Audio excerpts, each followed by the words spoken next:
Production support for the weekly special is provided by Smithville, a local provider of fiber optic-based internet, TV, and phone services. Smithville's quantum fiber optic network allows large amounts of data to travel around the world from local homes and businesses. More at smithville.net. IU School of Public Health Bloomington, addressing public health needs by preventing disease, promoting health, and improving quality of life across the state and around the world through research, teaching, and community engagement. publichealth.indiana.edu. And WTIU members, thank you. Tonight, we're taking a look back at our favorite stories from the last year. We've met some incredible people, visited some extraordinary places, and we've learned so much about this wonderful state. So stay tuned for our weekly specials, Year in Review.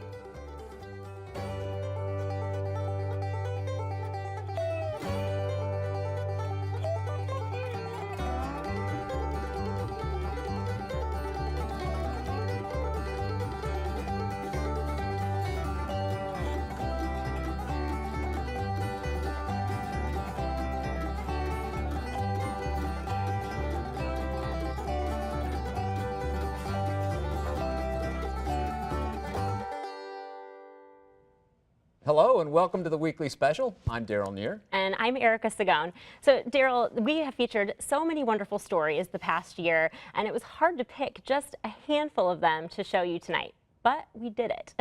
And we're excited to visit the people and places that were most memorable to us. But don't forget the animals as well. And we had the opportunity to meet some incredible four-legged friends who are changing minds and touching hearts all across the state.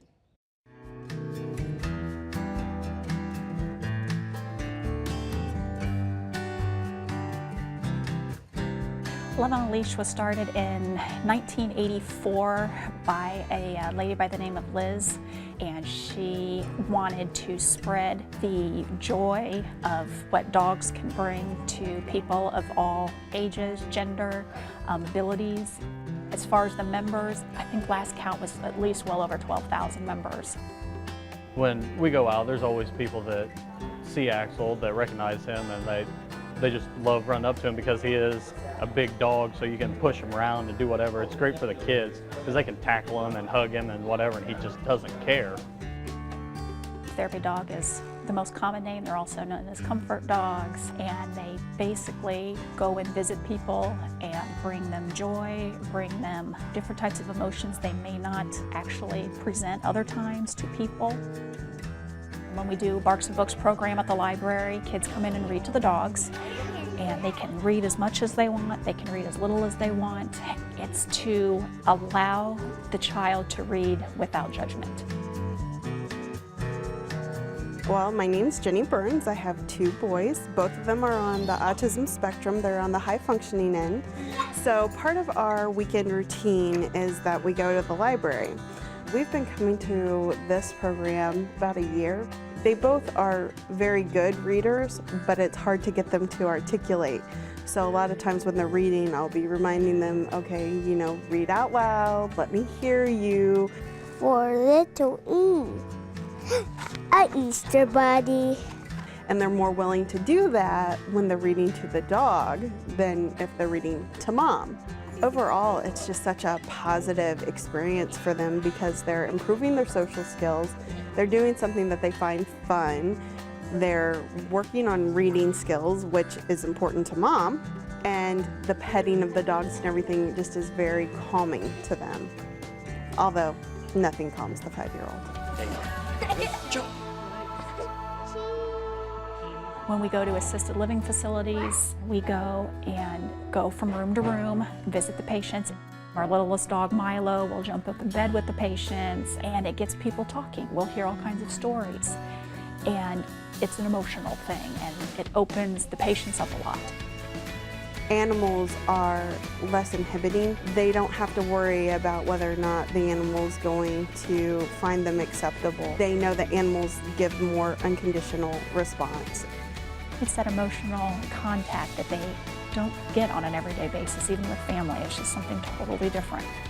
I don't know how many times that we leave a room and with the "thank you very much, you've made my day, this is what I needed," was the love from a dog.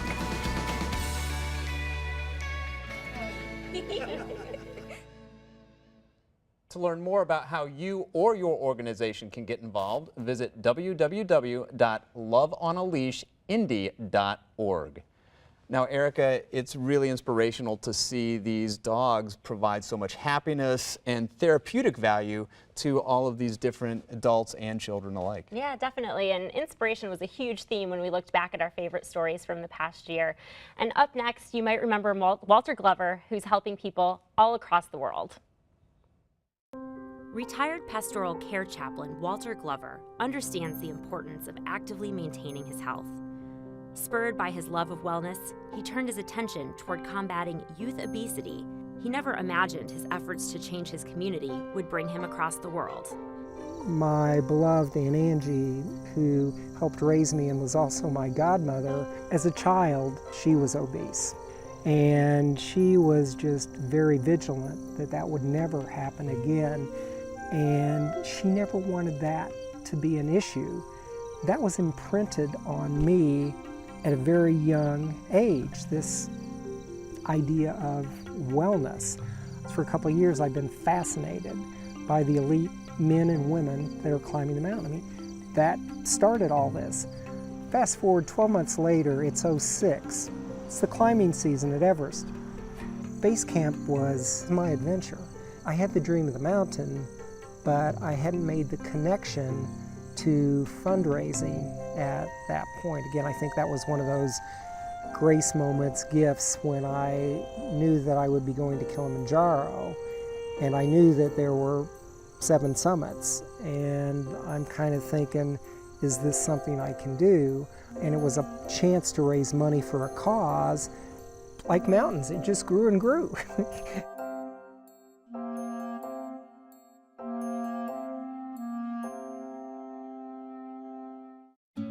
To date, Glover has raised over $100,000, summiting 5 of the 7 infamous peaks. Glover covers the entire cost of his trips, asking his supporters to pledge a dollar amount for every foot he climbs. All of the money raised goes to bringing Life for Kids, a holistic youth obesity program, to St. Vincent hospitals in the area. Kids learn how to eat correctly. Kids learn the importance and how to exercise correctly. There are behavioral therapists that help them understand how to implement these changes in their life. They have an Aunt Angie, someone that cares about them, and not just give them information, but give them formation techniques to make it happen. Last year, however, Glover's efforts took a dramatic change of course. While training for Mount McKinley, he suffered a brutal fall. Though the fall resulted in only a few broken ribs, doctors made an unexpected discovery: 4 aneurysms, resulting in open heart surgery. Glover's spirit remained undeterred. Dr. Hymanson, my cardiovascular surgeon, said, "Do you have any questions?" I said, "I only got one." He said, "What's that?" I said, "When can I return to the mountains?" And we agreed on a date. And I said, "Here's your assignment. When I get out of here, I want to be even stronger than I was when I came in here." Less than a year later, he returned to the slopes, summiting Mount Rainier this summer. It's important not to rest on your laurels. If 15 years ago, somebody would have knocked on my door and said, "Here's what your life is going to look like. You're going to get a master's in theology, you're going to provide pastoral care, and oh, by the way, you're going to try and climb the 7 summits." I would have said to that person, "You know, I'm sure you're right, but you're knocking on the wrong door. You need to go down the hallway." It isn't so much about the destination, it's about the journey. When you're on the summit, we don't learn from the summit. We learn when we climb to the summit.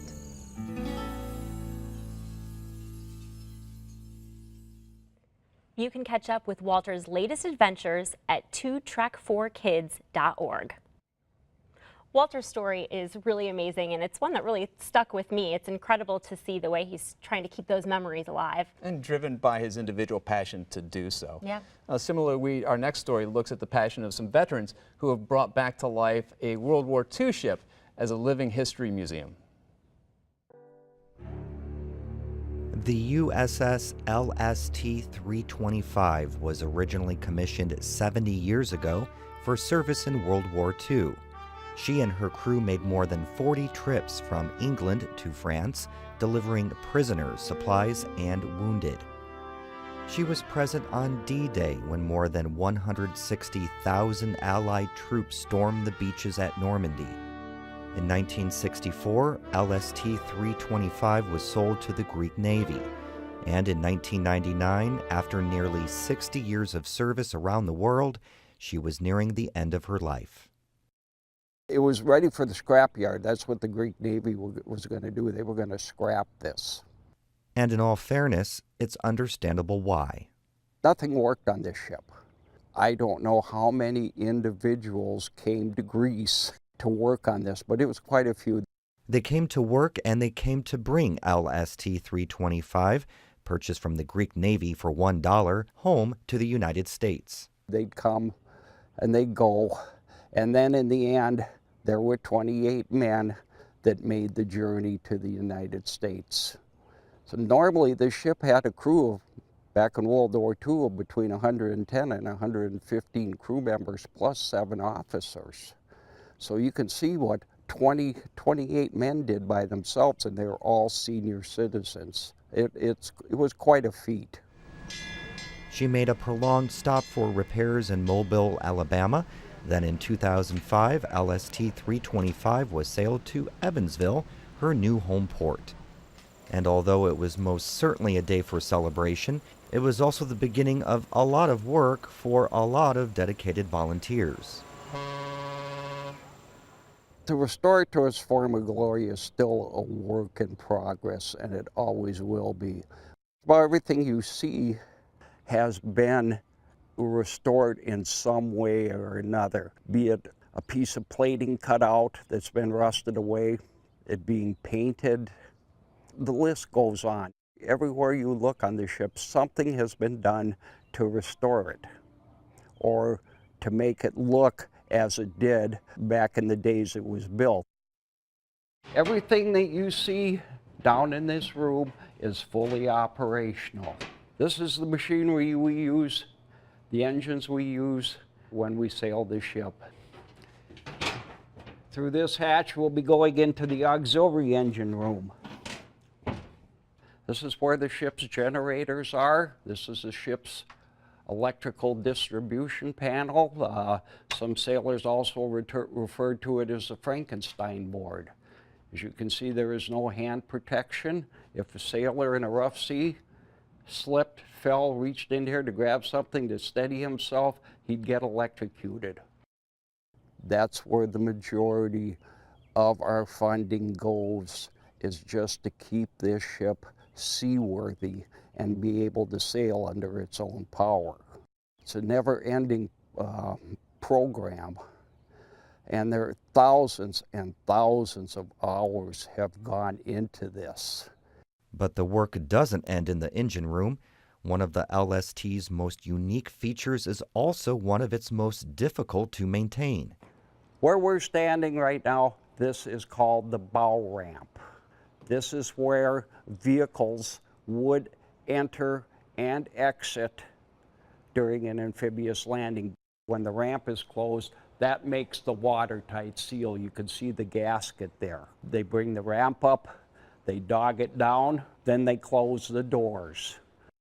And just behind the bow ramp is the tank deck.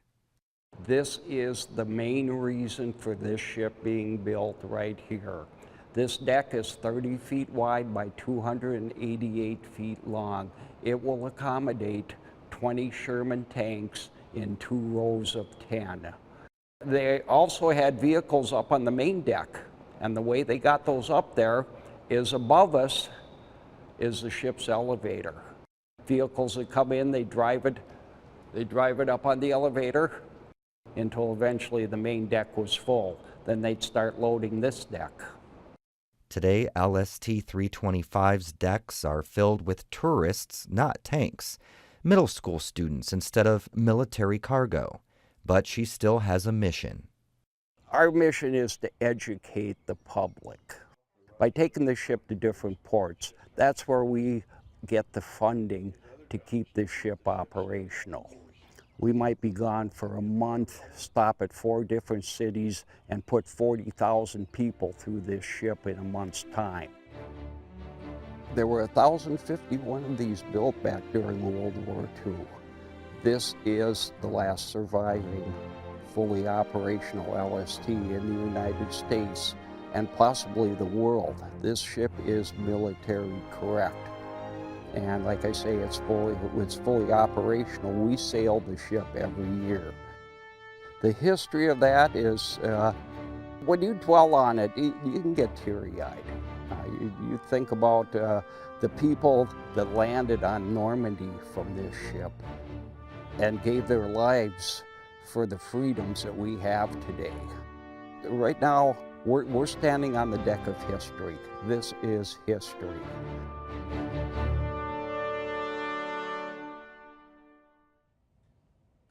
You can learn more about this incredible living history at lstmemorial.org.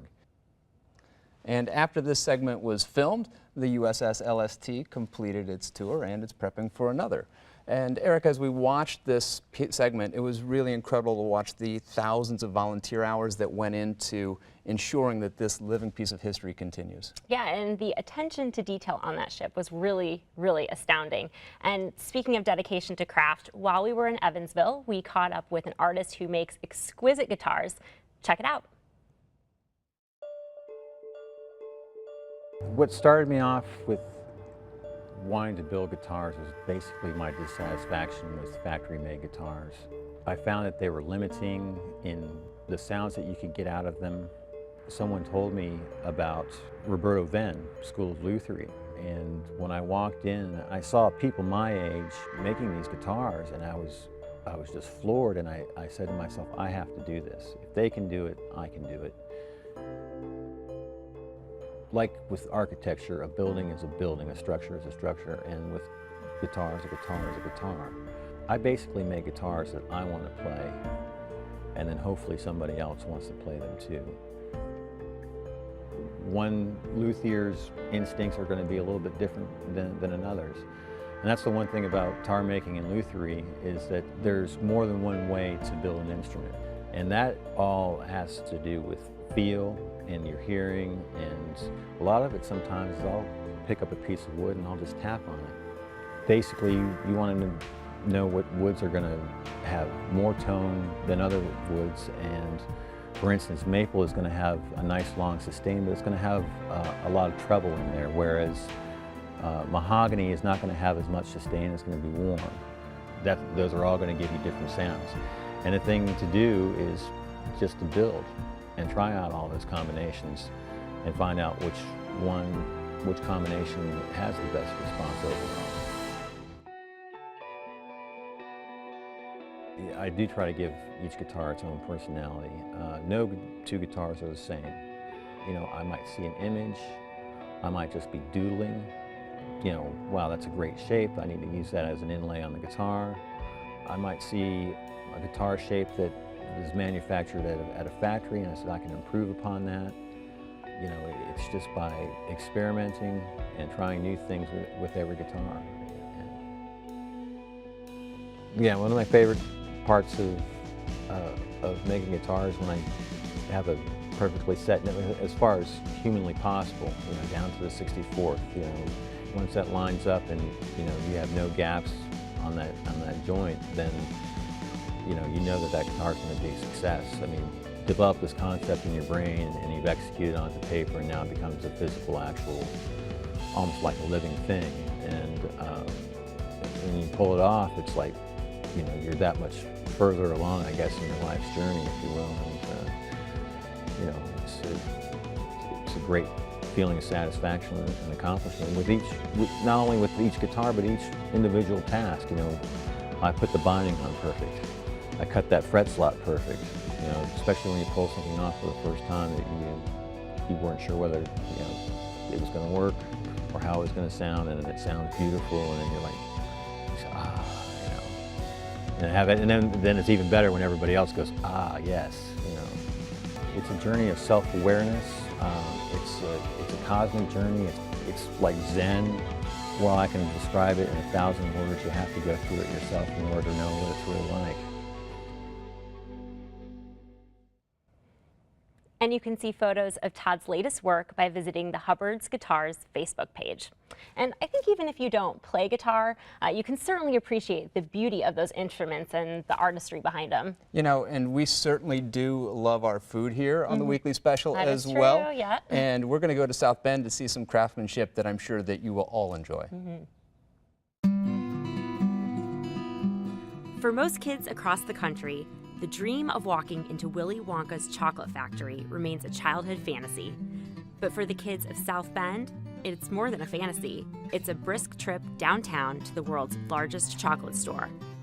Over 10,000 square feet of pure delight, founded by chocolate maker Mark Tarner. My dad was a chocolate maker, and so I grew up, and the time I was about 10 is the first time I went in and made chocolate. And I was just a natural at working for my father. He had a position available, and I started the company at 29, but since I grew up in the business, you know, I had almost a lifetime of experience with my father. A lot of the recipes are still his, not all of them. He was an incredible fudge maker, and no one had done a licensed chocolate before. And I started 3 items, the Domer, the Rockney, and Nuts for ND, and we still make it. And that was kind of the kernel of the idea. I was doing things a little bit differently, and we're still doing that. Today, the company is the fastest growing chocolate company in the country. At the South Bend factory, employees work around the clock producing over 500 different candy products and an average of over 10,000 pounds of chocolate a day. We make probably one of the widest range of products in the industry today. We make everything from double dip peanuts and malted milk balls to turtles, caramels, toffee. We have 11 different types of caramel corn. We roast probably 40 to 50 different types of coffees. We're likely the largest roaster in the state of Indiana in coffee, and it's not even what we do. Everything begins with the first step, and I was a manufacturer, but I needed to build a brand. So I like to control as much of the manufacturing process as humanly possible. I took chocolate and put it in a vertical bag. It may sound like a small thing, but when I started 20 years ago, no one did it. And I told all my fellow Hoosiers that I'm Indiana's chocolate company. You know, like all business people, you know, you either play the hand you're dealt or you decide that you're gonna make up the rules of the game yourself. And so I started doing things differently. I combined the old candy store that had been around for 150 years wasn't good enough for me. I added food, wine, coffee. It's likely the world's largest chocolate shop. It's not really a chocolate shop. There's so many bells and whistles to it, but it's 10,000 square feet. And I don't think there's another one even close. For Mark, the company has given him the opportunity to spread his community's goodwill across the country, not just in name, but also in locally sourced ingredients. Sometimes, because we live in the Rust Belt, Hoosiers have a tendency to discount the great things that we produce. I'm very proud of where I'm from, and we concentrate on buying good ingredients, buying the best chocolate. I buy all my products as locally as I can. It makes sense logistically, it makes sense financially, and it makes sense if you help build your neighbor's future, that they'll be loyal and buy your product. We want to see our community, and particularly South Bend, succeed. And then outside of the state of Indiana, they don't think of U.S. Steel or Eli Lilly. They think of this company that's named South Bend that's in Indiana, you know, because it allows us to extend our community nationwide. I think we're probably ahead of the curve on that one too. Hopefully we stay ahead of the curve.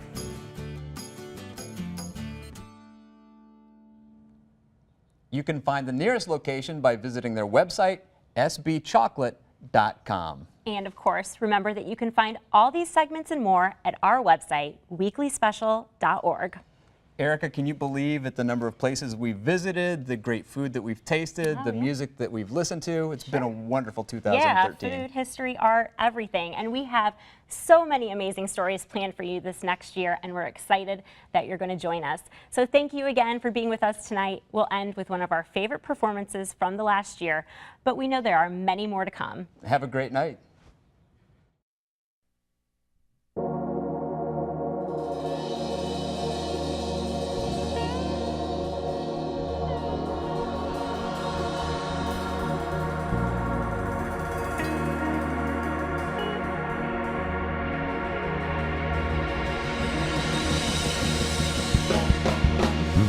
Can't get much better than this, and I don't think I wanted to.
Production support for the weekly special is provided by Smithville, a local provider of fiber optic-based internet, TV, and phone services. Smithville's quantum fiber optic network allows large amounts of data to travel around the world from local homes and businesses. More at smithville.net.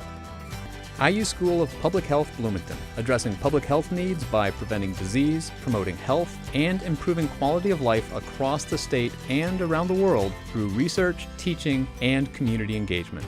publichealth.indiana.edu.